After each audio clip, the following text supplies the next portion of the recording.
अस्सलाम वालेकुम, सत श्री अकाल, नमस्कार दोस्तों। स्वागत है आप लोगों का यूएई के नंबर 1 सबसे पॉपुलर हिंदी समाचार चैनल यूएई समाचार में, जहां मिलेंगे आपको सबसे विश्वसनीय और सटीक खबरें। और यदि अगर आपने चैनल सब्सक्राइब नहीं किया तो चैनल जरूर सब्सक्राइब करें, घंटी जरूर बजाएं, जिससे आप यूएई से संबंधित एक भी इम्पोर्टेंट अपडेट या अनाउंसमेंट मिस ना करें। तो यह है आज के मुख्य समाचार। जैसे मैंने शाम को ब्रेकिंग न्यूज में बताया था कि अब भारत से तमाम यूएई के रेसिडेंट्स फ्लाई करके दुबई आ सकते हैं। फिलहाल फ्लाइट्स खाली दुबई के लिए अलाउ की गई है, इसमें अबू धाबी और शारजा के अपडेट्स नहीं शामिल हैं, लेकिन दुबई से आप इन सिटीज में जा सकते। शारजा जाने वाले लोगों को दुबई में जब वापस यहाँ पहुंचेंगे, आपको एक और पीसीआर टेस्ट से होकर गुजरना होगा। उसके 24 घंटे के बाद रिजल्ट आएगा, तब तक आपको दुबई में ही किसी होटल में क्वारंटाइन रहना होगा। फिलहाल आपकी जानकारी के लिए केवल वही लोग आ सकते हैं, वही रेसिडेंट्स वीजा होल्डर्स आ सकते हैं इन्होंने दोनों वैक्सीन लगा रखी है। ये 4 अप्रूव्ड वैक्सीन जो कि यूएई सरकार ने अप्रूव की है, वे है Sinopharm, Pfizer, BioNTech, Sputnik 5 and Oxford AstraZeneca. तो कुल मिला के केवल ये 4 वैक्सीन ही जो कि यूएई में आपने लगाई है, केवल उन्हीं लोगों को आने दिया जाएगा। फ्लाइट बोर्ड करने से 48 घंटे पहले आपको पीसीआर टेस्ट लेना अनिवार्य है, जो कि नेगेटिव होना चाहिए। उसके बाद में 4 घंटे पहले बोर्डिंग से आपको एक रैपिड पीसीआर टेस्ट अलग से देना होगा। ये सारे के सारे जो पीसीआर टेस्ट की रिपोर्ट है, ये QR coded negative PCR certificate होना जरूरी है। ध्यान रखें, आप मोबाइल फोन में अगर आपके पास में है तो वो नहीं चलेगा, आपके पास में हार्ड कॉपी होनी जरूरी है और वो क्यूआर कोडेड होना चाहिए। आप लोगों ने देखा होगा आजकल हर जगह पे ऐप्स में या कहीं पे भी आप सुपरमार्केट्स में जाते हैं तो क्यूआर कोड होता है, जो आप स्कैन करते हैं तो सारी डिटेल्स मिल जाती हैं। तो उसी तरीके से आजकल सर्टिफिकेट्स के ऊपर भी क्यूआर कोड लगाए जा रहे हैं। तो ये बिल्कुल सुनिश्चित करें कि आपके सर्टिफिकेट के ऊपर इस तरीके का क्यूआर कोड प्रिंटेड हो। हालांकि अभी तक ये साफ नहीं किया गया है कि ये हार्ड कॉपी से चलेगा या फिर अगर आपके पास में सॉफ्ट कॉपी, यानी कि अगर मोबाइल पे भी अगर आपके पास में है तो वो भी एक्सेप्ट करेंगे कि नहीं करेंगे। अभी तक इसके ऊपर कोई क्लैरिटी नहीं दी है। कुल मिला के आपके 3 पीसीआर टेस्ट होंगे, 2 वैक्सीन के अलावा जो ऑलरेडी आप ले चुके हैं।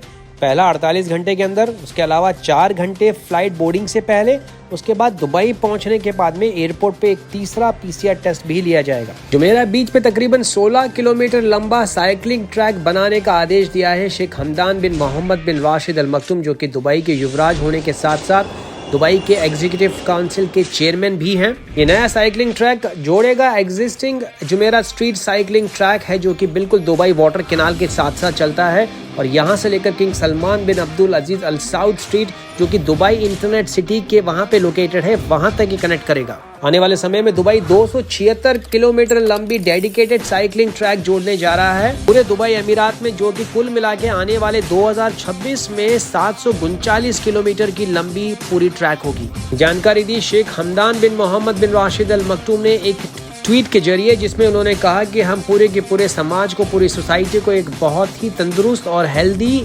एनवायरनमेंट देना चाहते हैं, जिससे कि लोग स्वस्थ रहें और एक अच्छे तंदुरुस्त जीवन को निर्वाह कर सके। अबू धाबी के अल ममूरा इलाके में एक आग लगने से 12 मंजिला इमारत में 2 लोग घायल हो गए, जिनको अस्पताल में भर्ती कराया गया है ट्रीटमेंट के लिए। ये जानकारी दी है Abu Dhabi civil defence authority ने एक स्टेटमेंट के द्वारा। इसमें यह कहा गया है कि इस बिल्डिंग, जिसमें एक बहुत ही फेमस कन्फेक्शनरी यानी कि चॉकलेट्स की दुकान थी, इसमें आग लगी थी और इस अबू धाबी सिविल डिफेंस की दमकलों ने समय रहते काबू पा लिया। सिविल डिफेंस के ऑपरेशन रूम को गुरुवार यानी कि जुम्मे रात को इस घटना की सूचना दी गई थी, जिसके बाद त्वरित कार्रवाई करते हुए इमरजेंसी रिस्पांस की टीम मौके पे पहुंची और पूरी आग को अपने काबू में लिया। विश्व योगा दिवस के अवसर पर भारतीय दूतावास ने दुबई के इस्माइली सेंटर, जो कि ओद मेहता में स्थित है, वहां पे तकरीबन 70 लोगों का एक योग का शिविर का आयोजन किया। हालांकि इंटरनेशनल योगा डे जो है 21 तारीख को सेलिब्रेट किया जाता है पूरी दुनिया में, और यूनाइटेड नेशंस इसको ऑलरेडी इंटरनेशनल योगा डे के तौर पे डिक्लेयर कर चुका है सन 2014 में।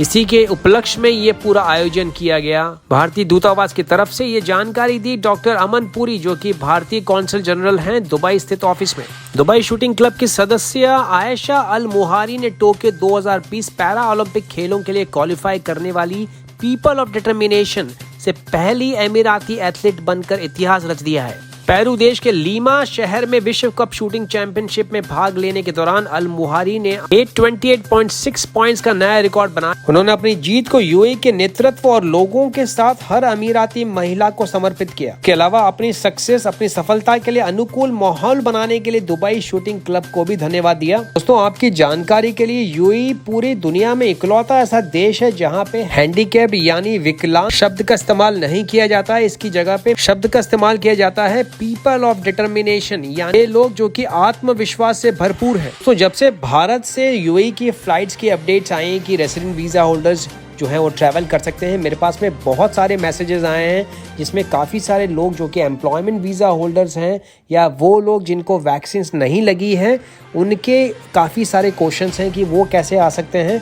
तो मेरा आप सभी लोगों से निवेदन है कि जब इतना सरकार ने किया है तो आने वाले समय में भी कोई ना कोई दूसरा अपडेट जरूर निकल के आएगा। वो कहते हैं ना कि सब्र का फल मीठा होता है। सरकार इस दिशा में कोई ना कोई नया फैसला जरूर लेगी। जैसे मैंने कल शाम को जो नया अपडेट दिया था कि काफी सारे लोग वो इंडिया से फ्लाइट लेके जा रहे हैं आर्मेनिया की कैपिटल येरेवान, वहां पे 14 दिन का क्वारंटाइन में रुक रहे हैं। उसके बाद में वो आ रहे हैं यूएई। इसके लिए अधिक जानकारी के लिए प्लीज वो वाला समाचार आप देखेंगे तो आपको सारी डिटेल्स मालूम चल जाएगी।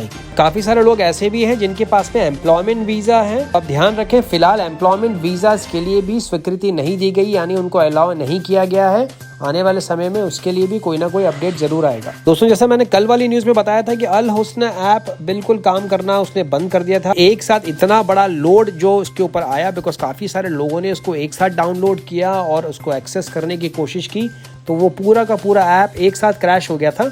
अब वो वापस बहाल कर लिया गया है। अब आप वापस यूज कर सकते हैं अल हुस्न ऐप को। हालांकि अबू धाबी इमरजेंसी क्राइसिस और डिजास्टर मैनेजमेंट कंपनी ने अभी तक इसको वापस कंपलसरी नहीं बनाया है कि आपको अगर मॉल्स में घूमना है या आपको एंटरटेनमेंट जगह पे या कहीं भी पब्लिक प्लेसेस में जाना है, तो अभी तक जो सुपरमार्केट्स हैं या जो भी मैनेजमेंट्स हैं उनके पास में इस तरीके का नोटिफिकेशन नहीं आया है कि ऐप अगर है तो ही अलाउ करने दिया जाएगा। जब तक कोई नया अपडेट नहीं आता है, आप आराम से कहीं पे भी आप जा सकते हैं। फिलहाल नेगेटिव आरटीआर पीसीआर रिपोर्ट को आपको दिखाने की जरूरत नहीं है कहीं पे भी एंटर करने के लिए। ईरान में नए चुनाव के बाद में इब्राहिम राइसी को बनाया गया है नया प्रेसिडेंट यानी राष्ट्रपति ईरान का, जिसके बाद में शेख मोहम्मद बिन राशिद अल मक्तूम जो कि यूएई के वाइस प्रेसिडेंट और प्राइम मिनिस्टर होने के साथ साथ दुबई के रूलर भी हैं, उन्होंने एक बधाई संदेश भेजा है ट्विटर के जरिए ईरान के नए राष्ट्रपति को। यूएई की जनरल सिविलियन अथॉरिटी और national authority for emergency crisis and disaster management committee ने अफ्रीका के 3 देशों से एंट्री पर प्रतिबंध लगा दिया है। ये देश है लाइबेरिया, सियरा लियोन और नामीबिया। प्रतिबंध इन तीनों देशों से आने वाली फ्लाइट्स के अलावा